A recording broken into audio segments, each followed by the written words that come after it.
you remember the river example? Yeah. Yeah, share the river example again, because I wanted to share. This would be good for the viewers. I had something else I want to add on it.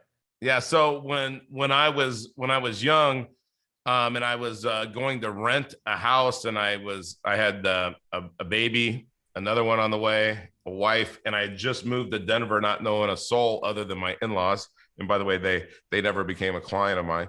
But we pulled up to this house in Louisville, Colorado, that we were renting, and I'm looking for the owner, supposed to meet him here, but here's this kind of long-haired, scraggly beard guy in, like, the torn t-shirt and jeans, and he's painting, and I'm like, hey, do you know when the owner's going to be here? Do you know the owner? And he goes, oh, I'm the owner.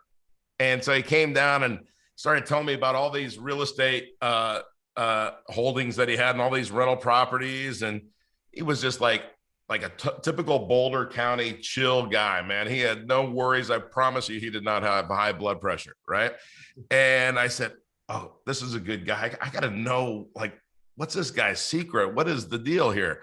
And I said, and so he told me a story, and he said, I said, how have you become so successful, and how have you done this and everything? And he said, Jim, most people are standing on the bank of a river, and what they want is on the other side, but they're afraid of the river. They're afraid that they're going to drown. And he said, the secret is you won't. Yeah, you're going to get maybe, battered and struggle a little bit getting across the river, but you're going to get across the river. You won't let yourself drown. He said, that's the secret. You got to jump in and start swimming. Yeah, I think that's such a, that analogy hit me. Like, I'm going to use that over and over again, because that's, I was thinking about that. Why I'm so passionate about the education space and why I just brought that up is, like, we know most people do want to get to the other side of the river. And I think we're educated on how to survive on the same side because crossing the river is too risky.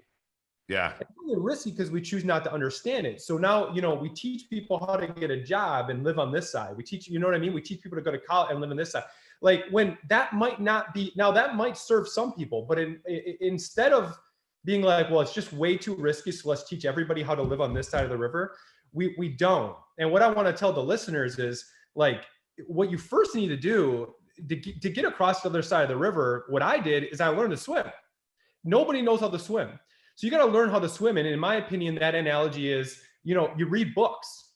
So read books, consume knowledge, and figure out how to swim. I think everybody can swim. And then you swim so hard. Like if you want to break out of your W-2 job, like, you got, I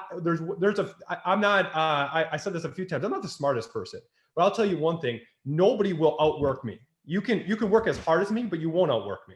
So you got to figure out how to swim.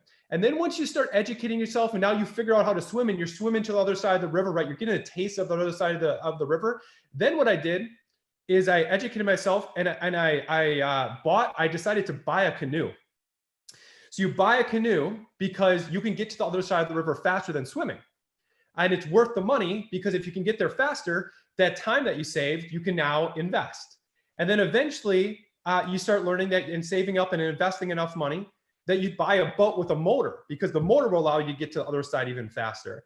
I looked at your analogy. I'm like, that's what it is. Like, yeah. To get to the other side of the river, you got to swim. Then you're going to get smart enough to buy the canoe. Then you're going to get smart enough to buy the boat. And then eventually, like, you're just on that side, and you're hiring other people to go back and forth across the river for you. And so, yeah, I loved your analogy. So I wanted to share it because it's super comparable to what we're talking about.